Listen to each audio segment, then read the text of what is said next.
નમસ્કાર મિત્રો, સ્વાગત છે તમારું ફરી એકવાર રુદ્રાજ વ્યાકરણ ચેનલની અંદર. મિત્રો, આજે આપણે બધા જ પરીક્ષાની તૈયારી તો ખૂબ મહેનતથી કરીએ છીએ, પરંતુ ઘણી વખત એવું બને છે કે વિષય આવડતો હોવા છતાં લખવાની રીત યોગ્ય ન હોવાને કારણે ગુણ ઓછા મળે છે. આ સમસ્યા દૂર કરવા માટે આજના વિડીયોમાં આપણે ચર્ચા કરવા જઈ રહ્યા છીએ કે બોર્ડ પરીક્ષામાં વધુ ગુણ કેવી રીતે મેળવશો, સફળતા માટેના સિદ્ધાંતો, ઉત્તર લખવાની સાચી રીત, તમારા જવાબોની સ્પષ્ટ અને પદ્ધતિસરની રજૂઆત ઉચ્ચ ગુણ તરફ દોરી જાય છે. સ્વચ્છ અને સ્માર્ટ પેપર લેખન, ખાસ કરીને ગણિત, વિજ્ઞાન, સામાજિક વિજ્ઞાન અને ભાષાઓ માટેની વિષયવાર લખાણની સાચી પદ્ધતિ અહીં આપણે સરળ રીતે સમજવાનો પ્રયત્ન કરશું, જેથી કરી અને તમારું પેપર તપાસનારને સ્પષ્ટ, સુવ્યવસ્થિત અને સુંદર લખાણ તમારું લાગે. તો મિત્રો, જો તમે પરીક્ષામાં વધુ ગુણ મેળવવા માંગતા હોય, તમારું લખાણ વધુ અસરકારક બનાવવું હોય, તો આ વિડીયો અંત સુધી જરૂર જોજો. અને વિડીયોની શરૂઆત કરીએ પહેલા, તમે આ ચેનલની અંદર નવા હોય, ચેનલને સબસ્ક્રાઇબ ન કરી હોય તો જરૂરથી આવા અવનવા વિડીયો મેળવવા માટે ચેનલને સબસ્ક્રાઇબ કરો, વિડીયોને લાઈક કરો, કમેન્ટ કરો અને તમારા મિત્રોની સાથે શેર કરવાનું ભૂલશો નહીં. તો ચાલુ કરીએ આજનો વિડીયો. પરીક્ષા લેખન માર્ગદર્શિકા અને સફળતાના સરળ સૂત્રો. તો પરીક્ષા લેખન માર્ગદર્શિકા એટલે કે પરીક્ષામાં ઉપયોગી થાય. આપણે લખાણ છે, લખાણ કેવી રીતે પ્રેઝન્ટેશન કરવું, કયા કયા વિષયમાં કઈ કઈ વાતનું ધ્યાન છે રાખવું, એના સામાન્ય નિયમો કે જેને આપણે સફળતાના સામાન્ય નિયમો કહી શકીએ, એ નિયમોની વાત કરવાની છે. સૌપ્રથમ દરેક વિષય છે, વિષયના સામાન્ય સૂચનો, દરેક વિષયમાં જે કોમન લાગતા હોય એવા સૂચનો અને એના નિયમોનું આયોજન, પાયાના નિયમો છે એ આપણે જોઈએ. તો દરેક વિભાગની અંદર, દરેક વિષયની અંદર નવો વિભાગ અને પ્રશ્નક્રમ કોમન છે. કેવી રીતે લખવો? તો નવો વિભાગ છે, એ નવો વિભાગ હંમેશા નવા પાનાથી લખો. એટલે કે પેપરની અંદર જે તમને વિભાગ A, B, C, D આપવામાં આવે છે, એ વિભાગ તો કે હંમેશા નવા પાનાથી જ શરૂ કરવો. એનાથી શું ફાયદો થાય? તો કે તમારું જે પેપર છે એ પેપર વ્યવસ્થિત દેખાશે. તપાસનારને તો કે તપાસવામાં, પેપર ચેક કરવામાં સરળતા રહે છે. એને તો કે દરેક વિભાગ નવા પાનાથી શરૂઆત થતો હોય એટલે દરેક વિભાગ છે, દરેક વિભાગ ચેક કરવામાં, તપાસવામાં ખૂબ જ સરળ બને છે. ત્યારબાદ છે પ્રશ્નનો ક્રમ અને એની અંદર ક્રમની જાળવણી. આપણે જે કંઈ પણ વિભાગ વાઇઝ પ્રશ્ન લખીએ છીએ તો એમાં પ્રશ્નપત્રની અંદર જે પ્રશ્ન ક્રમાંક આપવામાં આવ્યો છે એ જ પ્રશ્ન ક્રમાંક છે જાળવવાનો પ્રયત્ન છે કરવો, આડાઅવડા કરવા નહીં. એ સિવાય જે તે વિભાગના પ્રશ્નો સળંગ ક્રમમાં લખવા. એક એ વિભાગનો પ્રશ્ન છે એ આપણે પછી બી વિભાગમાં કે સી વિભાગમાં લખતા હોય તો એવું કરવું નહીં. દરેક વિભાગના જે પ્રશ્ન છે એ પ્રશ્નોના ક્રમમાં લખવા અને એ જ વિભાગની અંદર છે એ લખવા. ઇનકેસ એવું થાય કે કોઈ પ્રશ્ન આવડતો નથી તો એ પ્રશ્નની જગ્યા છોડી અને એના પછીનો આગળનો પ્રશ્ન છે લખવો, પણ ક્રમ બદલાવવો નહીં. ત્યારબાદ બીજી સામાન્ય બાબત છે સ્વચ્છતા અને લેખન શૈલી. લેખન શૈલી એટલે લખવાની પદ્ધતિ, લખવાની રીત. સૌપ્રથમ વાત કરીએ સ્વચ્છતાની. તો પેપર છે એકદમ નીટ એન્ડ ક્લીન હોવું જોઈએ, સ્વચ્છ હોવું જોઈએ, ચેકચાક છે એ ઓછી હોવી જોઈએ. કેવી રીતે કરવું? તો કે હાસ્યો. સૌપ્રથમ આપણે હાસ્યની વાત કરશું. તો હાસ્યની અંદર તમારે કશું જ લખવાનું નથી, માત્ર ને માત્ર પ્રશ્નક્રમ અથવા તો પેટા પ્રશ્નનો ક્રમ જ છે એ દર્શાવવાનો છે. એ સિવાય હાસ્યમાં કોઈ વસ્તુ કે કોઈ જાતની નિશાનીઓ કે કશું જ કંઈ કરવાનું નથી. ત્યારબાદ છેકછાક ટાળો. ભૂલ થાય તો માત્ર એક સીધી લીટીથી છેકો મારો. ભાઈ ઘણી વખત ઉતાવળમાં છે આપણે લખવામાં કોઈ નાની એવી ભૂલ થઈ જતી હોય તો આપણે શું કરીએ છીએ તો કે શબ્દને ઘૂંટી નાખીએ છીએ, એકદમ ઘૂંટી અને ગીચડો ઉભો કરીએ છીએ. એવું નથી કરવાનું. ભૂલ થાય સહજ છે અને ભૂલથી લખાઈ ગયું છે તો એના ઉપર માત્ર એક પેનથી છે આછો એવો લીટો છે, લીટો કરી અને એને ચેકવાનું છે. એ સિવાય તો કે વધારે કોઈ વસ્તુ એમાં કરવાની નથી. ત્યારબાદ વાંચન ક્ષમતા. તમારું જે લખાણ છે, તમારું જે હેન્ડ રાઇટિંગ છે એ સ્પષ્ટ હોવું જોઈએ, એટલે કે સામે વાળો સ્પષ્ટ રીતે સમજી શકે કે આ કયો અક્ષર છે અને વાંચી શકે, સરળતાથી વાંચી શકે તેવું હોવું જોઈએ. એટલે કે તમે જે લખો છો એકદમ ગડબડિયું લખવાનું નથી. સામેવાળાને સહેલાઈથી વાંચી શકાય, તમારા અક્ષરને સ્પષ્ટ રીતે સમજી શકે કે આ અક્ષર છે એ મુજબનું તમારું લખાણ છે, લખાણ હોવું જોઈએ. એ સિવાય સમય વ્યવસ્થાપન અને કીવર્ડ્સ.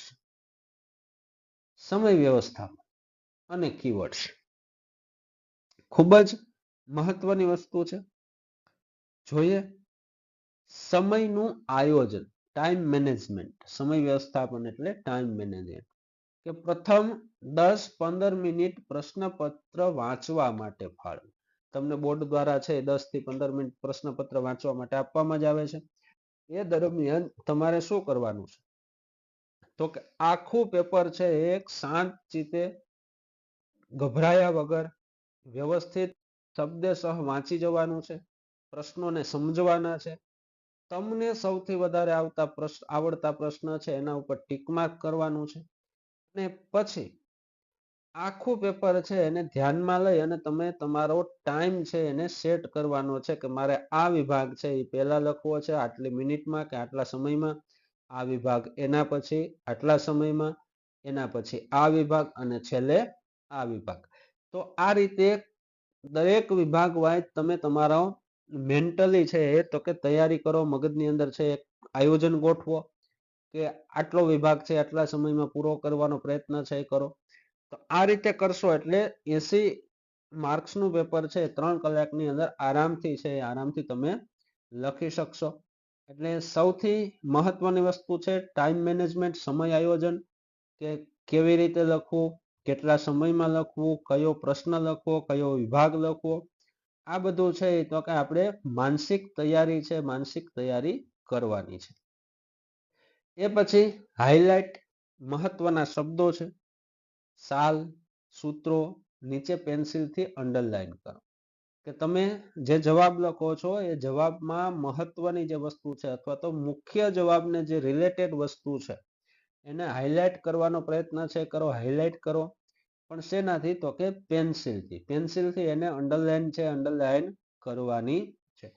બોર્ડની અંદર હંમેશા યાદ રાખવું બ્લુ પેન અને પેન્સિલ સિવાય બીજા કોઈ પણ વસ્તુનો ઉપયોગ છે ઉપયોગ કરવો ન જોઈએ. લખવા માટે બ્લુ પેન અને તમારે હાઇલાઇટ કરવા માટે પેન્સિલ છે પેન્સિલનો ઉપયોગ કરી શકો છો. એ સિવાય પ્રશ્નની માંગ, પ્રશ્નમાં શું માંગવામાં આવ્યું છે એમ સમજવાનું છે. સમજાવો કે તફાવત આપો જેવા શબ્દો મુજબ જ ઉત્તર લખો. તો પ્રશ્નમાં તમને જે પૂછવામાં આવ્યું છે એટલો જ જવાબ લખો, વધારાનો જવાબ ન લખો. પ્રશ્નને સમજો, સમજાવો કીધું છે તો તમારો જવાબ સમજાવવાની રીતે હોય. તફાવત આપો એવું પૂછ્યું છે તો તમારો જવાબ છે તફાવત આપવાની રીતે હોય. એટલે પ્રશ્નની માંગને સમજો, પ્રશ્નને સમજો અને પછી એનો જવાબ છે જવાબ આપો. ત્યારબાદ છે ઉત્તરનું કદ ગુણ મુજબ જ લખો, બિનજરૂરી લંબાણ ટાળો. પ્રશ્નનો જે જવાબ છે એ જવાબનું કદ, એની લંબાઈ તો કે પ્રશ્નના માર્ક્સ મુજબ હોવી જોઈએ. તમને 2-3 વાક્યની અંદર 2 માર્ક્સનો પ્રશ્ન પૂછ્યો છે અને 2-3 વાક્યમાં લખવાનું કીધું છે તો તમારો જવાબ 2-3 વાક્યમાં પૂરો થઈ જવો જોઈએ. એમાં પછી કોઈ વધારાનું લખાણ કે બિનજરૂરી લખાણ છે લખાણ કરવું જોઈએ નહીં. એવી રીતે મુદ્દાસર પ્રશ્ન પૂછ્યો છે તો મુદ્દાસરની અંદર તમારે એ જેટલો જવાબ આવતો હોય એ મુજબ મુદ્દાસરમાં 2 થી 3 પેરેગ્રાફ છે એ 3 પેરેગ્રાફની અંદર તમારે લખવાનો હોય. તો એ 3 પેરેગ્રાફમાં જ લખવાનો. પછી એમાં આપણે અડધો પેરેગ્રાફ લખીને જવાબ આપી દઈએ તો એ સારું લાગે નહીં. તો ઉત્તરનું જે કદ છે, પ્રશ્નના જે માર્ક્સ છે, માર્ક્સ મુજબ તો કે તમારે જવાબ છે જવાબ લખવાના.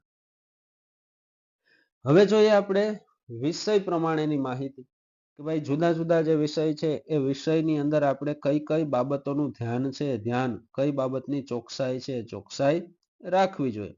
જેની અંદર સૌથી પહેલા આપણે વાત કરશું ગણિત એટલે કે મેથેમેટિક્સ, જેની અંદર કઈ કઈ બાબતો છે એ બાબતોમાં આપણે સુધાર કરવો જોઈએ અને કઈ બાબતનું ધ્યાન રાખવું જોઈએ. તો સૌથી પહેલું છે સ્ટેપ્સ અને સૂત્રો. ગણિતના જે દાખલા છે એ દાખલા સ્ટેપ મુજબ હોય અને સૂત્રો આધારિત હોય. તો એની અંદર આપણે ખાસ વસ્તુ કરવાની છે કે ભાઈ સ્ટેપના પણ ગુણ હોય છે કે દાખલો છે, દાખલાનો સીધે સીધો જવાબ આપવાને બદલે સ્ટેપ વાઇઝ એને ગણતરી કરી અને જવાબ લાવવાનો હોય છે. તો એ દરેક સ્ટેપના ગુણ હોય છે અને એ ગુણ એ સિવાય સૂત્રો છે, સૂત્રો લખવું જોઈએ અને દરેક સ્ટેપ છે એ સ્ટેપને નંબર આપવા જોઈએ. સ્ટેપ 1, સ્ટેપ 2 એવી રીતે એ દાખલો ગણો છો ત્યારે તો કે દરેક સ્ટેપ જે છે એ સ્ટેપના નંબર છે, નંબર આપવા જોઈએ. ત્યારબાદ એકમ, યુનિટ, જેની અંદર જવાબના અંતે છે તો કે યોગ્ય એકમ લખો કે જે જવાબ માંગ્યો છે એ મુજબનો જે એકમ છે એ એકમ લખો અને મુખ્ય જે જવાબ આવતો હોય એ જવાબને બોક્સ બનાવી અને હાઇલાઇટ કરો. પછીનું છે રફકામ. ઘણીવાર શું કરીએ છીએ કે રફકામ ઘણા વિદ્યાર્થીઓ તો કે જે પેપર પર લખતા હોય છે, જે પેજ પર લખતા હોય છે ત્યાં બાજુમાં પેન્સિલથી હાંસિયામાં કે અન્ય કોઈ જગ્યાએ છે રફકામ કરે અને પછી ઇરેઝ કરે, જેનાથી તો કે પેપરનું જે ક્વોલિટી છે એ પણ નબળી પડે અને સાથે સાથે તો કે સ્વચ્છ ન દેખાય, થોડુંક ખરાબ થઈ જાય, ગંદુ થઈ જાય.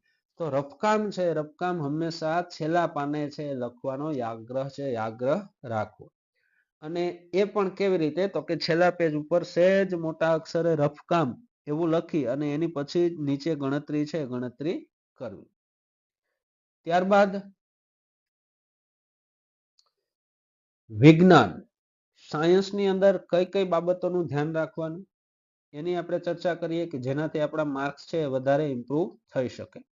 જેમાં આકૃતિ, સાયન્સની અંદર જે કંઈ પણ આકૃતિ પૂછવામાં આવી છે કે દોરવાનું કહેવામાં આવ્યું છે તો એ દરેક આકૃતિ દોરવી અને નામ નિર્દેશન વાળી સ્વચ્છ આકૃતિ દોરવી કે ભાઈ બને ત્યાં સુધી ઇરેઝ ન કરવી પડે અને એકાદ પ્રયત્નમાં છે વ્યવસ્થિત આકૃતિ થઈ જાય એવો પ્રયત્ન છે કરવો અને પેન્સિલથી આકૃતિ દોર્યા પછી એનું નામ નિર્દેશન છે, નામ નિર્દેશન કરવું કે જે તે નામ છે નામ દર્શાવવા. એ સિવાયની બીજી વસ્તુ છે મુદ્દાસર લખાણ કે જે પ્રશ્ન તમને મુદ્દાસર પૂછવામાં આવે છે એમાં તો કે સાયન્સ છે એટલે એમાં ફકરાને બદલે તમે બુલેટ્સ પોઈન્ટ દ્વારા છે એ લખી શકો, એટલે કે પેરેગ્રાફ કરવાને બદલે પોઈન્ટ વાઇઝ છે એના જવાબ આપો તો એનાથી તમારું જવાબ છે જવાબ વધારે આકર્ષક બનશે.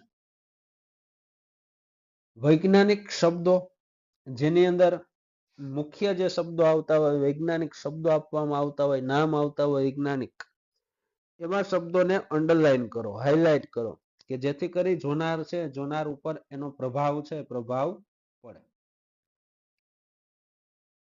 ત્યારબાદ છે સામાજિક વિજ્ઞાન, જેની અંદર સૌથી પહેલી વસ્તુ છે સાલવારી.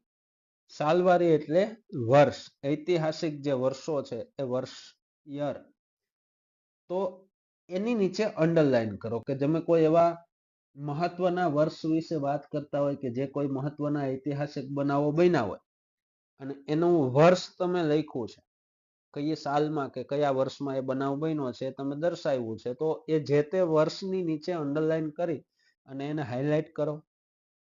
એ સિવાય નકશા પૂર્તિની અંદર તમને જે એસએસ ની અંદર સામાજિક વિજ્ઞાનની અંદર જે સંજ્ઞા સૂચિ આપવામાં આવી છે એ જ સંજ્ઞા સૂચિનો ઉપયોગ કરો.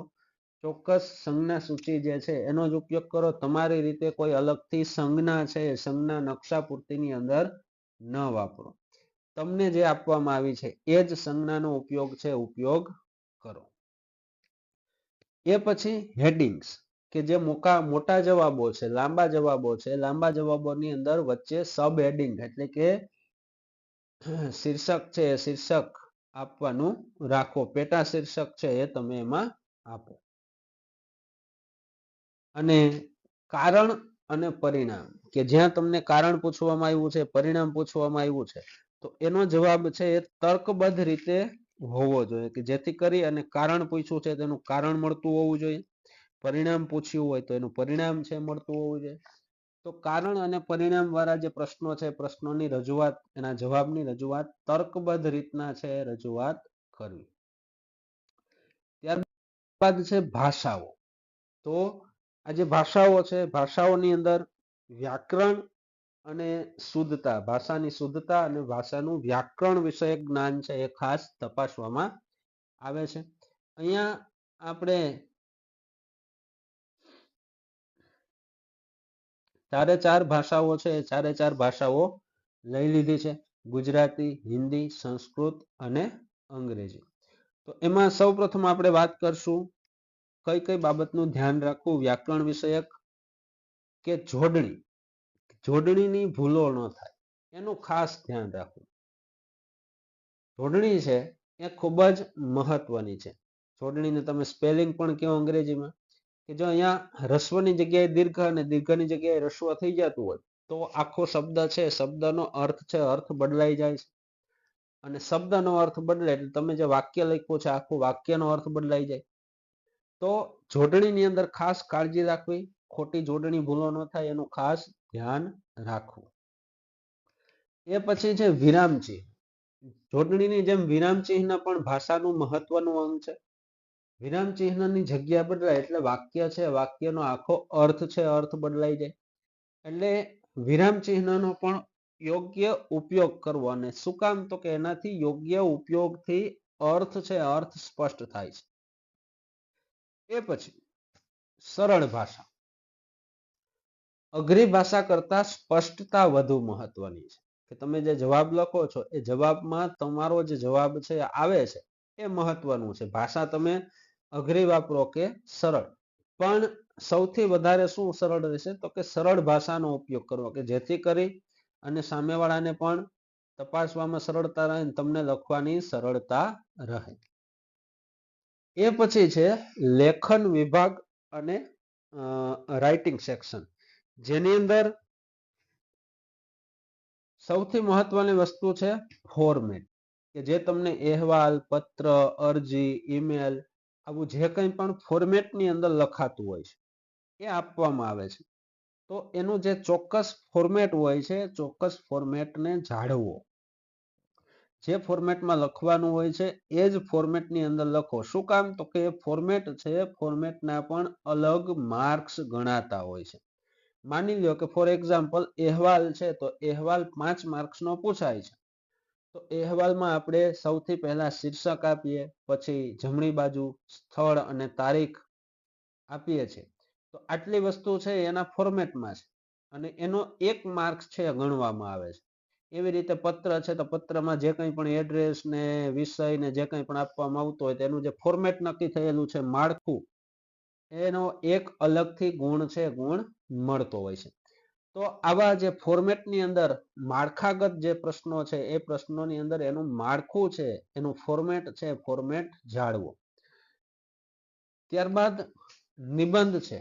એ નિબંધની અંદર તો કે નવા વિચારો માટે નવો પેરેગ્રાફ પાડો. મતલબ કે નિબંધ છે મૌલિકતાનો વિષય છે, તમે જ્યારે લખો છો અને તમારા વિચારની અંદર બદલાવ આવે છે, તમે તમારો વિચાર બદલી રહ્યા છો, કંઈક નવી રજૂઆત કરવા જઈ રહ્યા છો, ત્યારે પેરેગ્રાફ છે, પેરેગ્રાફ પાડો.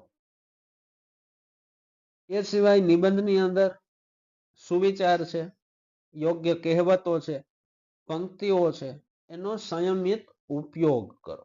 હવે નિબંધ છે તો કે વધારે આકર્ષક અને વધારે સુંદર બનાવવા માટે થઈ અને તમે કોઈ એવા સુવિચાર નિબંધના વિષયને અનુરૂપ, એને અનુરૂપ યોગ્ય કહેવતો છે, એ સિવાય જુદી જુદી કાવ્ય પંક્તિઓ કે જે નિબંધના વિષયને લાગુ પડતી હોય તો આવી કાવી પંક્તિઓ, સુવિચારો, યોગ્ય કહેવતો એનો સંયમિત ઉપયોગ કરવાનો છે. સંયમિત એટલે કે જરૂર પૂરતો, ખૂબ વધારે પણ નહીં અને ઓછો પણ નહીં.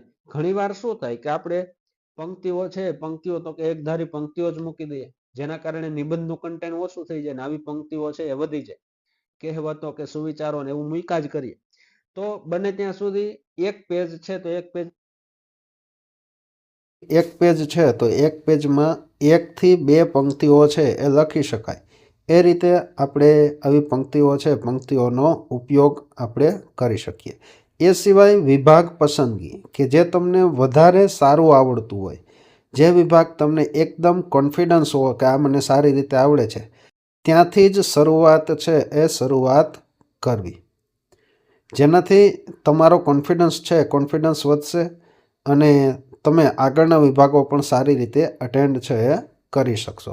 તો હંમેશા જે સારું આવડતું હોય તેનાથી જ શરૂઆત કરવાનો પ્રયત્ન છે કરવો. અહીં આપણે આ વિડીયોની અંદર જોયું. આપ સૌને શુભકામનાઓ.